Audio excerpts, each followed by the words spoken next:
Book 2, Chapter 14, The Wings, the Sun, and the Empire.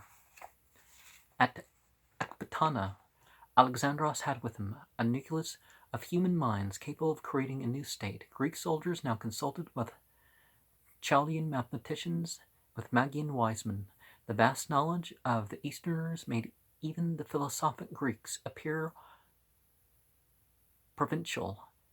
In fact, measured by the new standard of intelligence, they were provincials, but they did not feel inclined to admit that. At Ecbatana, for the first time, Alexandros allowed himself to be addressed by the Easterners as Great King, one king among many, king of the lands of the earth. Someone told him that title had been carved upon the yellow cliff not far from Ecbatana by order of the first Dareiavaush, written down there at Behestun in the world language of Zend. Well, Avesta. Men like Ptolemy, son of Lacus, objected instantly to this new title. Alexandros was king of the Macedonians, and hence neither pharaoh nor despot of Asia. He ruled, of course, in Egypt. He was now in Asia, but he had not ceased to be Alexandros of Macedon, and Ptolemy's half-brother. If I write home about great kings, people will laugh, and they will have reason to laugh, Ptolemy complained. Old men like Aristander, the soothsayer, who still corresponded with the priesthood of Delphi, grumbled because the temples of Bel and Marduk had been reopened at Babylon. Now those people will bow down in public to the power of that winged monster, Marduk. The Necronomicon is wrong in its mythology in some ways, but the 50 names idea connects to Marduk. What of it, if they want to? Alexandros wondered. What of it the Babylonians think you have attained supremacy through the will of Marduk? And Alexandros burst out impatiently. In what respect did the thoughts of the crowd of Babylon affect him? They could not change his nature by their thinking. What men think matters much. They have thanked us and given us praise. In words, yes, the unspoken thoughts hold deepest meaning. Irritably, Alexandros sent the old man away. Alexandros felt that his king no longer paid close attention to the significance of the omens, which indicated the will of the powers. He merely kept Aristander to satisfy the superstition of the men. Athastion smiled and took the sting out of this sharp disputation by calling Alexandros despot. In common with the most of the companions, he knew Alexandros's enthusiasm and eagerness to experiment with new tools and forms.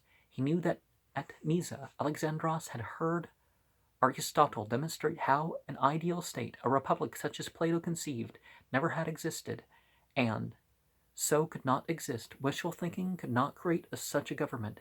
It had to grow out of human needs.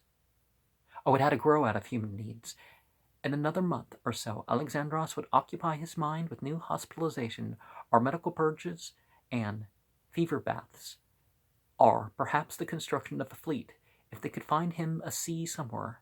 In reasoning thus, Thastion was both right and wrong. Alexandros did find such things to occupy him, but he never lost his new conviction that the people of the Oikumens could be fused together. Oikumena. I don't really actually know the Greek letters used. Lysippus, who was modeling heads of Alexandros to be used for the new coinage of silver tetradrachmas, bemoaned the absence of statuary in these eastern lands. The Persians, he complained, showed no ability to mold an image of the human form. They did no more than carve decorative or legendary scenes upon cliffs or stone slabs. They used animal shapes, repeated in a pattern, for ornament. Whole strings of stylized running deer or flying eagles. Alexandros did not feel mournful about that. The artists here, he thought, were more like artisans.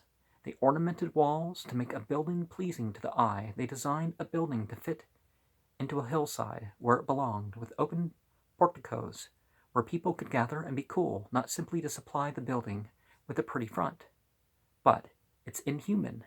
They make people into things, into processions of spirits or slaves under those everlasting wings, as if humans were only shapes actuated by divine power. Well, what actuates the horseman? Ephidius, the desire to kill Amazons? Lysippus threw down his wooden shaper, howling, "Amazons? At least you can look at them. Do you know what these folks see in you? The head of a lion. And why?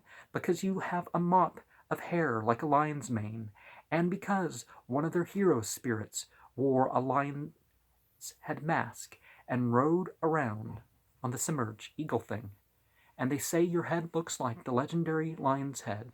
Instead of laughing as usual, Alexandros thought about that, and the sculptor, noticing this, went on to say quickly, "If you get a haircut and stop shaving your chin, they wouldn't think that."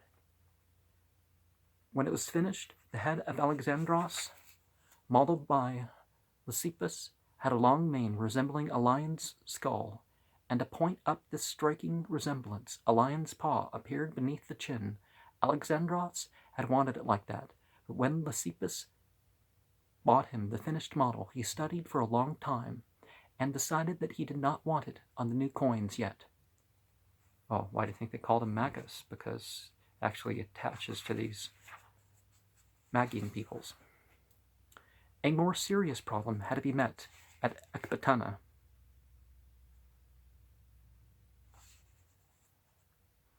The length of service of the men in the ranks. 4 years had passed since the mobilization on the Macedonian coast. Moreover, their commander had promised that Gaugamela would be the last battle. What was he to say to his men in the ranks now? Probably not more than half of these who waited on his decision at Ecbatana had crossed the Dardanelles with him. Deaths, wounds, sickness had made gaps in the rank, and many companies had been left along the lines of communication. And then the third yearly levy from home had joined our field army at Susa. Besides, many eastern units had been enlisted. Still, there was promise to the veterans, and Alexandros never shirked his responsibility to them. At Ecbatana, they had taken over the last of the 4 capitals and of the former great king, and the men in the ranks knew as well as the officers that their war was won.